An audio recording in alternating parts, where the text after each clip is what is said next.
Hi, my name is Jackie Taylor,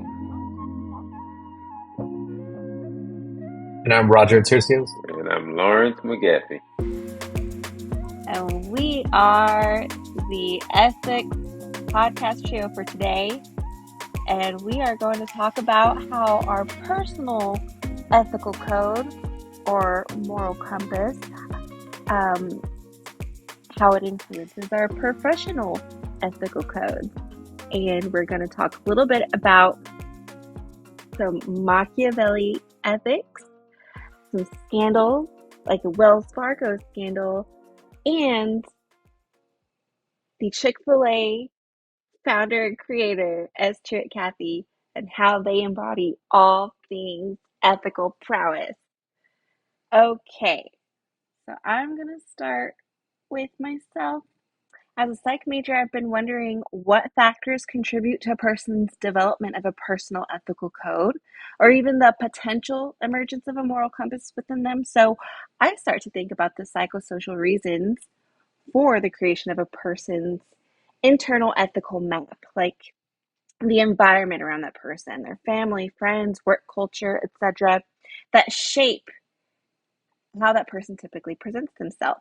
So, for example, me, I was raised in a religious home, a strict home, well versed in Ten Commandments, conditioned to follow rules so that I would never get in trouble. My mom made sure I knew what consequences were. Don't break the rules, don't break laws. She made sure I knew what respect was, how to take the high road, maintain integrity, and a lot of things that would make me a good person. So naturally, I wanted to follow the rules. I didn't want to hurt people. I didn't want to steal from them. I wanted to have a good moral compass. I didn't want to be unethical, really.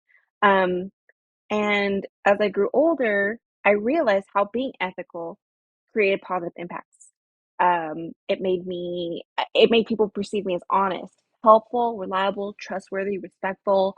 It made my connections long lasting, and it enriched the experiences that I have in my careers and other aspects of my life. People want to be around me, they trust me, I make them feel good, I inspire them. So ethics come naturally to me in my work life, in my personal life. So it makes me wonder about leaders who do the complete opposite. You've got Machiavelli, who, according to Anthony Brunello and Britannica, he was a political figure who he threw ethics out of the window in the name of complete power and authority. He said, at whatever cost, you have to do what you need to do to achieve success. And I think about the CEO of the OceanGate scandal, Stockton Rush. He silenced whistleblowers. He threatened them, fired them. To He put himself above his employees, and he didn't practice fairness. He wasn't full of integrity. There was no trust there. So I really wonder what happened in those leaders' lives to make them, be so unethical. Lawrence, take it away. Of course. Well, when we talk about ethical leadership, few examples shine brighter than S. Truett Cathy, the founder of Chick-fil-A. His leadership is what everybody looks at because he grounded his leadership in biblical values like integrity and humility and service, stewardship. To him, they weren't just values that were listed on a poster. They were practices that he made a part of the organization's culture. So, as part of the culture, he refused to open on Sundays, which is something that the company still does to this day. Not just because it's some type of business gimmick, but that's because that's what he believed. It was an expression of the Sabbath rest and prioritizing faith over making money. Then he also invested in youth. He allowed them to, work at his businesses.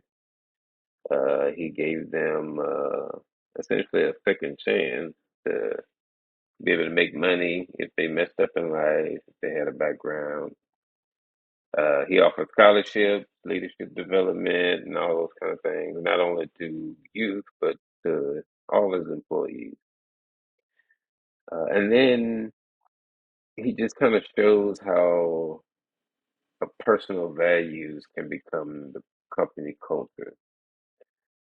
He demonstrates how personal ethics can shape your professional ethics, and that allows for the workplace to have a sense of respect and service and faith around it. So he wasn't just talking, he was living it, not just in his Mhm. personal life, but even on the job, he lived it, even in his leadership, in his training, and everything he taught and he did, he lived his values. So it's good, Kathy. That's a leader whose personal convictions shaped his public legacy. Mhm. Roger, what about you? Yeah, thank you for that, Lawrence. I think when we talk about ethics, it's really easy to picture personal and professional values as two separate things, but the reality is they're more connected than a lot of us realize. The way we carry ourselves, whether that's honesty, fairness, and respect, those things don't just stay at home. Those are the things that we take with us to our jobs, whether that's how we lead meetings, write emails, or even about the decisions that we're making at work. When personal values get pushed aside by organizational pressures or even the demands of managers, it can really have some serious consequences. And that's really the example that I'd like to talk about today about Wells Fargo and the scandal in 2016. So thousands of employees were caught opening fake customer accounts, really just to meet the sales quotas that the leadership of Wells Fargo was putting on these employees. But really, this wasn't about pointing fingers to the individuals who were doing it. It was a result of toxic culture, where leadership was prioritizing numbers, and gains. In a 2025 study by Eridiri and his colleagues, they pointed out that the obsession with short-term gains creates an environment where unethical choices became the norm and ultimately destroyed public trust. And that's why ethical leadership isn't just about having some sort of like policy book or following some code of conduct, but it's more about the culture that's being showcased every day. Um, Mhm. Another scholar, Stevens Cohen, he explained this really well. He has said that organizational cultures are complex combinations of formal and informal systems, processes, and interactions. So on paper, you might have some sort of policy, structure, or some sort of reward system. But informally, it's things like peer pressure, role models, everyday language, and sometimes those unspoken rules that really shape how people behave in the workplace. So when I think about my own ethics in my own career, especially working in external affairs and communications, I'm always aware that it's more than just what I say to landowners or government officials. It's also about whether my values line up with the culture that I'm a part of, Mhm. and whether I'm willing to speak up or do the right thing, even when sometimes it's uncomfortable.